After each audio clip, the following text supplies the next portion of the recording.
ذل ہما الطاف پیشے سے ٹیچر ہے، ان کا سوال یہ ہے کہ انسان کی تقدیر میں جو لکھا ہوتا ہے وہی ہوتا ہے، تو پھر کچھ لوگوں کی تقدیر درخشاں اور کچھ کی تقدیر میں اندھیرا کیوں ہوتا ہے؟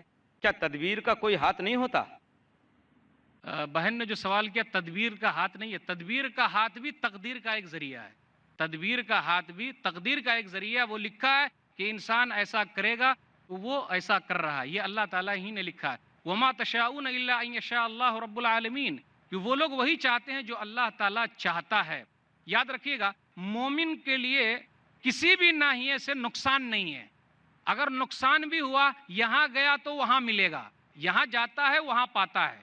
ایک حدیث ہے صحیح مسلم کتاب الزہد، کتاب نمبر 53، حدیث نمبر 2999، عجبا لامر المؤمن ان امرہ کلہ لہ خیر ولیس ذلک لأحد الا للمؤمن ان اصابته سراء شکر فکان خیرا لہ وان اصابته ضراء صبر فکان خیرا لہ۔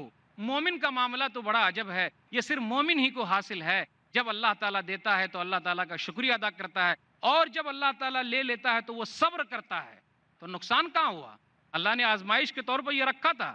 اصل کامیابی وہاں کی کامیابی ہے، دنیا کی کامیابی تو یہ تو وقتی طور پر ہے۔ اس لیے ایک آیت پر غور کر لیجئے، سورہ آل عمران سورہ نمبر 3 آیت نمبر 185، کل نفس ذائقۃ الموت وانما توفون اجورکم یوم القیامہ فمن زحزح عن النار وادخل الجنۃ فقد فاز وما الحیاۃ الدنیا الا متاع الغرور۔ ہر نفس کو موت کا مزہ چکھنا ہے، اور تم کو قیامت کے دن پورا پورا دیا جائے گا۔ جو جہنم سے بچا لیا گیا، جنت میں داخل ہو گیا، فقد فاز، وہ کامیاب ہو گیا۔